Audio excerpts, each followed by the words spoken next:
welcome back to Real Comic Book Talk. Today we're here with John Reilly, independent writer of the book, The Herald. So can you give us a little information about the first, let's say, 4 issues? So Herald is a history soup mashup. It's kind of a pulpy Indiana Jones. It's like if a history textbook and like the old pulp adventures from the 20s and 30s kind of had a kid. A lot of historical people, science, technology, Cthulhu, a bunch of weird cults going on, fighting monsters. We did in the first 4 issues. Nikola Tesla's engaged to Amelia Earhart. She steals a prototype magnetic engine from him that's unfinished, tries to fly across the Atlantic on a solo flight and disappears into another dimension. While she's off dealing with that, Tesla needs to find some way of getting around, so he hooks up with H.P. Lovecraft, who knows about magic and monsters and all this. And they get caught up in this global Cthulhu conspiracy to try and resurrect the big guy. Okay.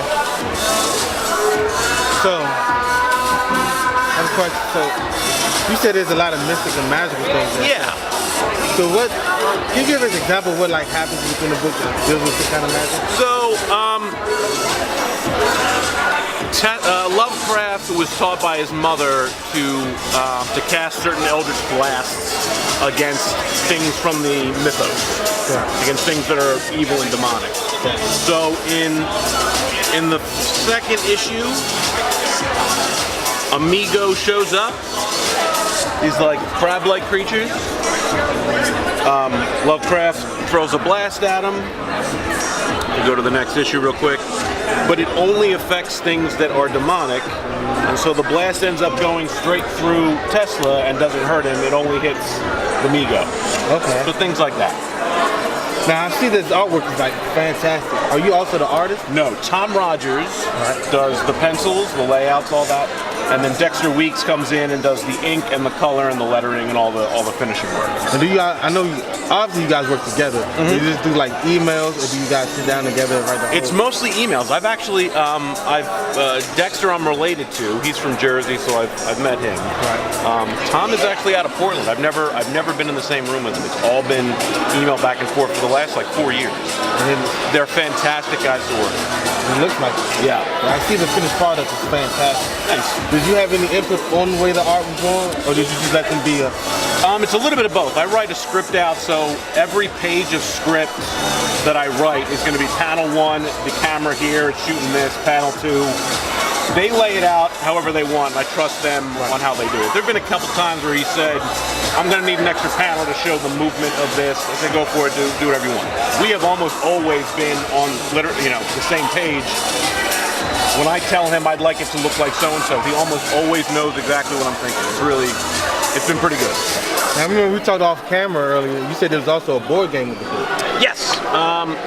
Raven Desk Games came along. I wrote a screenplay for it, sent it off to some people, it got some attention. We got a TV option that's going to be renewed by another company coming up soon. And this other company, Raven Desk Games, that did Vert recently, that's been nominated for an award. They put out the tabletop role-playing game. So you can grab any one of these historical people, give them Babe Ruth's bat, or give them a Tommy gun, or give them some magic, whatever, and have them fight other monsters in the mythos in the 20s. So, with all the historical events that are happening now, would any of that be incorporated into future books? Yeah. So for each main historical character that's in there, I did some research. I read some biographies. I took out all the core of who they were as a person, and all the stories that probably almost certainly didn't happen, and said, well, they could happen.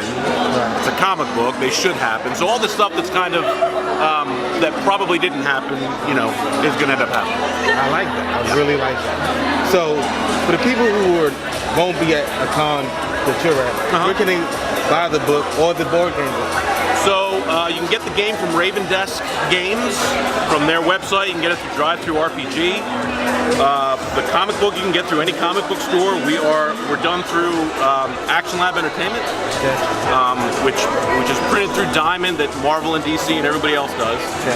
You can go into any comic book store that'll let you order stuff, and you can pick up the book that way. So it looks like you have a lot going on here. Yeah. Really great work. One last question. Who is your favorite character in the or the one you like to do, the one you like to write for the most? The one I like the most, so I've got a PhD and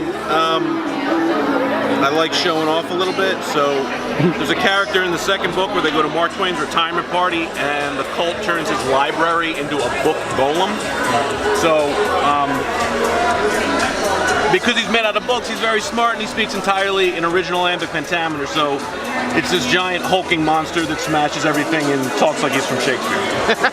That's a lot of fun to write for. That sounds like a lot. Now you saw, just real quick, I know I said that was the last question, but you said, you have a PhD, PhD in what? It's in composition and TESOL. I spent 10 years teaching college level writing in a number of universities before I had to give it up because they were just paying me too damn much. Wow.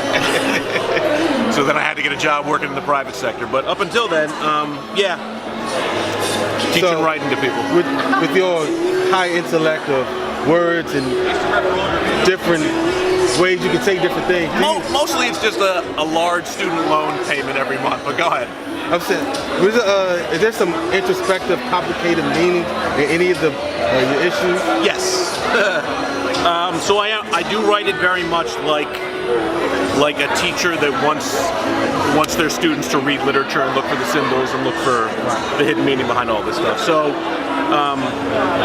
the first book is about making history because I'm combining history in a lot of different ways. The second book is about getting a job. The third book is about getting married. The fourth book is about having kids, all in this kind of horror metaphor. So now we're at All-Star Con. Are there any other cons you'll be going to recently in the near future?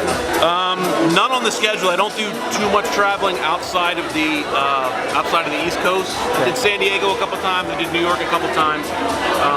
But we don't have a new book coming out until probably much later this year, which is after most of the con season. So next year I should be at a bunch of places. Well, thank you for your time, man. Thank you, man. I can't wait to get to reading these books. Thanks, yeah. All right. Till next time, y'all. We out.